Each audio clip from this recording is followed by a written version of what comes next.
మెదడులో రక్తస్రావం జరగడం అనేది అత్యవసర పరిస్థితి. ఈ విపత్కర పరిస్థితుల్లో సాధ్యమైనంత వేగంగా వైద్య సాయాన్ని అందించాల్సి ఉంటుంది. మెదడులో రక్తస్రావము జరగటానికి చాలా వరకు అధిక రక్తపోటే కారణంగా ఉంటుంది. అలాగే మద్యపానం అలవాటు ఉన్నప్పుడు, ఏళ్ల కొద్దీ మందులు వాడుతున్నప్పుడు కూడా మెదడులో రక్తస్రావం జరిగే అవకాశాలు ఉంటాయి. ఆలస్యం అవుతున్న కొద్దీ ప్రాణాలకు ముప్పు ముంచుకొచ్చే ఇలాంటి విషమ పరిస్థితుల్లో ఏం చేయాలో, వెంటనే ఎలాంటి చికిత్స అవసరమవుతుందో డాక్టర్ని అడిగి ఇప్పుడు తెలుసుకుందాం.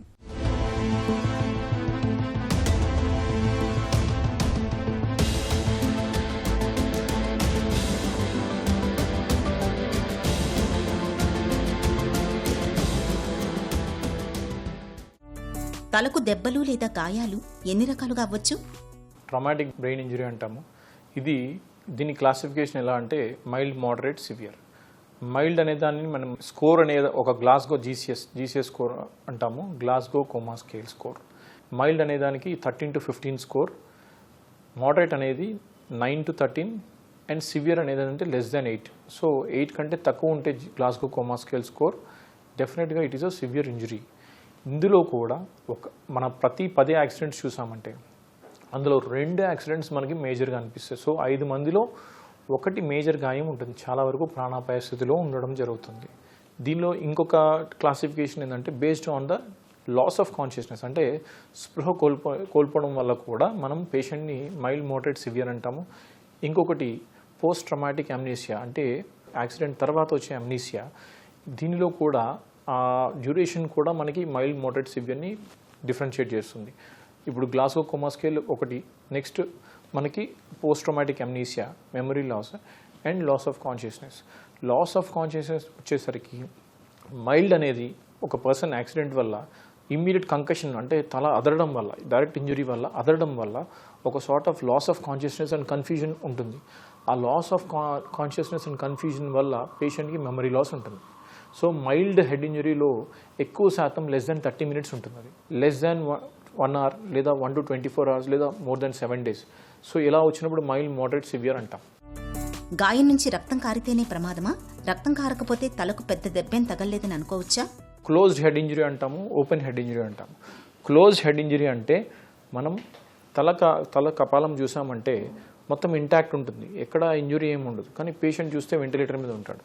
సో దానిని మనం సివియర్ హెడ్ ఇంజరీ అనాలి కదా. మరి ఒక పేషెంట్కి తల రక్తం కారుతూ ఉంటుంది కానీ పేషెంట్ కాన్షియస్ ఉంటాడు, దాని అర్థం మీరు సివియర్ హెడ్ ఇంజరీ అనకూడదు కదా.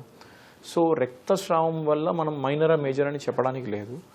రక్తస్రావం ఎక్కడి నుంచి వస్తుంది దాని మీద చాలా ఇంపార్టెంట్.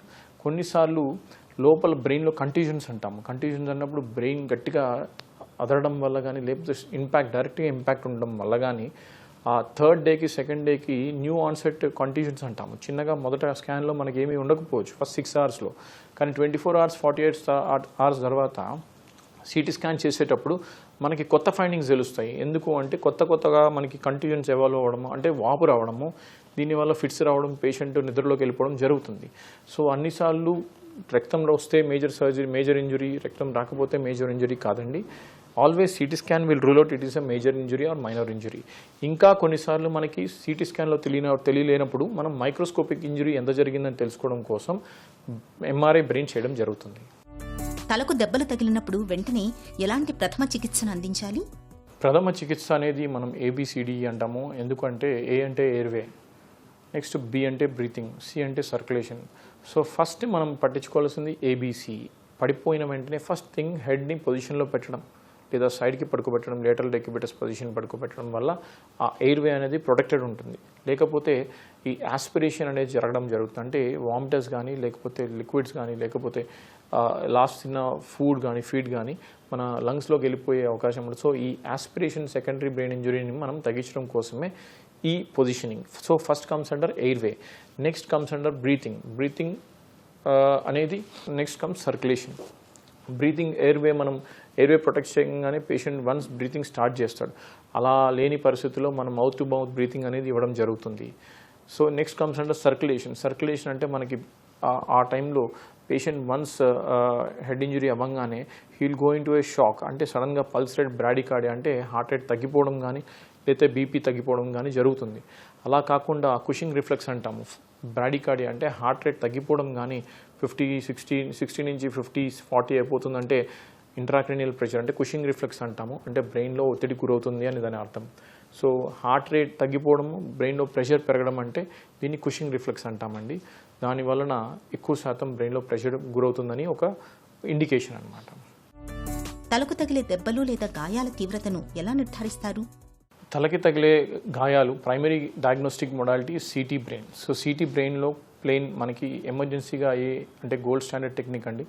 ఒక 2 minutesలో ఒక పేషెంట్ అన్కాన్షియస్ ఉన్నా లేకపోతే ఇరిటేబుల్ ఉన్నా అంటే కోఆపరేటివ్ కాకుండా ఉన్నా కూడా మనం తొందరగా చేసే డయాగ్నోస్టిక్ సిటీ. ఆ సిటీ బ్రెయిన్లో కూడా సిటీ బ్రెయిన్ ప్లేన్ అంటాము, సిటీ బ్రెయిన్ కాంట్రాస్ట్ అంటాము. సిటీ బ్రెయిన్ ప్లేన్ వచ్చేసరికి మనకి 2 నిమిషాలు అయిపోతుందండి. దానివల్ల మనకి సర్జికల్ ఎమర్జెన్సీయా నాన్ సర్జికల్ ఎమర్జెన్సీ అని తేలడం జరుగుతుంది.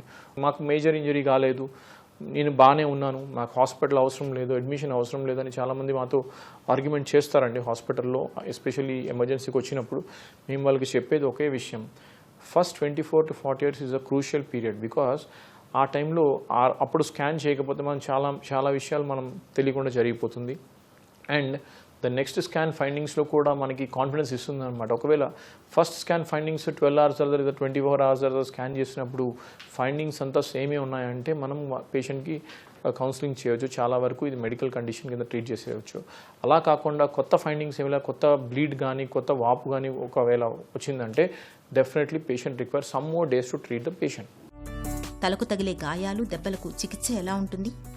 ఫస్ట్ ఇనీషియల్గా కొన్నిసార్లు మేము మెడిసిన్స్తో ట్రీటబుల్ కండిషన్ అంటాము, కొన్నిసార్లు ఆ ట్రీట్మెంట్ పార్ట్లోనే కొన్నిసార్లు సర్జరీ చేయాల్సిన అవకాశం వస్తుంది. అలాంటప్పుడు పేషెంట్ వాళ్ళని మళ్ళీ పిలిచి సర్జరీ అని చెప్తే వాళ్ళు మెంటల్గా చాలా సిక్ అయిపోతారండి. అప్పుడు సర్జరీ అని చెప్పే అవకాశం ఎందుకు అనేది వాళ్ళకి ఎక్స్ప్లెయిన్ చేసి సీరియల్ స్కాన్స్ చూపించి రోజుకి వర్సనింగ్ అవుతుంది, ఇలాంటప్పుడు మనం మెడిసిన్స్తో ట్రై చేయలేని పరిస్థితిలో ఖచ్చితంగా సర్జరీకి వెళ్ళాలని కౌన్సిలింగ్ చేయాల్సిన పరిస్థితి కూడా ఉంటుంది. సో సింపుల్ మెడికేషన్ నుంచి మెడికల్ మేనేజ్మెంట్ నుంచి కొన్నిసార్లు బ్రెయిన్ పొరని ఓపెన్ చేసి క్లాట్ తీసే పద్ధతిలో ఈ డీకంప్రెషన్ అనే పద్ధతి మనం ఎక్కువ చూస్తాం. Before going to the surgery the conscious levels is more important. అంటే ఒక పేషెంట్ జీసీఎస్ లెవెల్స్ గ్రాడ్యువల్గా పడుతున్నాయి, అంటే 15 నుంచి 10 అవుతుంది, 10 నుంచి 8 అవుతుంది, 8 నుంచి 5 అవుతుంది అంటే it means that patient requires surgery. So డెఫినెటివ్గా పేషెంట్కి సర్జరీ అవసరం పడుతుంది, ఎందుకంటే గ్రాడ్యువల్గా మెడిసిన్స్కి రెస్పాండ్ అవ్వలేని కండిషన్లోకి వెళ్తున్నాడు కాబట్టి. రేడియలాజికల్గా కూడా పేషెంట్ వర్సన్ అవుతే మనం ఖచ్చితంగా కౌన్సిలింగ్ చేసి సర్జరీకి తీసుకోవాల్సి ఉంటుంది. తలకు తగిలే దెబ్బలు గాయాల విషయంలో ఎలాంటి అవగాహన అవసరం? 2-wheelers are the major accidents seeing more than 50 to 60% of major head injuries. ఈ 20 years to 40 years తెలుసుకునే అంటే ఒక యంగ్స్టర్గా వాళ్ళకి అవగాహన తక్కువ ఉంటుంది, వాళ్ళకి ఎంజాయ్ చేయాలనే ధోరణిలో అవగాహన తగ్గిపోతుంది. ఈ అవగాహన తగ్గిపోయినప్పుడు ఎక్కువ శాతం యాక్సిడెంట్స్ అవుతుంది. Night time travelling longer journeys should be avoided అండి. Or else you should take multiple breaks తీసుకుంటే మేజర్ డిస్ట్రక్షన్ అవ్వకుండా ఉంటుంది. అండ్ డ్రగ్ ఇంటాక్సికేషన్ అనేది డెఫినెట్గా అవాయిడ్ చేయాల్సిన విషయం. It should not be neglected. Alcohol కావచ్చు, డ్రగ్స్ కావచ్చు, కొకైన్ ఏమైనా కూడా ఈ డ్రగ్స్ తీసుకొని డ్రైవ్ చేయడం వల్ల మీకు ఆ అడ్రినలిన్ రష్ వల్ల మీకు ఫాస్ట్గా వెళ్ళాలనే తత్వం స్టార్ట్ అవుతుంది. ఆ అడ్రినలిన్ రష్లో మీ కంట్రోల్ తప్పిపోవడం వల్ల మీరు డైరెక్ట్గా గుద్దడం జరుగుతుంది. So this becomes are the major motor vehicle accidents injuries. Once you are travelling on a road, make sure your helmets should be strapped very much and good protective gear. And following which 4-wheeler especially make sure that you are strapping అంటే belt అది ఖచ్చితంగా strap చేసే ఉండాలి till our journey ends. మెదడులో రక్తస్రావం జరిగినప్పుడు సాధ్యమైనంత వేగంగా వైద్య సాయం అందాలి. తొలి గంటలోపే ఆసుపత్రికి చేరుకోగలిగితే చాలా వరకు గండం గట్టెక్కినట్లే. రక్తపోటును చక్కగా అదుపులో ఉంచుకోవటం ద్వారా మెదడులో రక్తస్రావం జరిగే పరిస్థితిని చాలా వరకు నివారించుకోవచ్చు.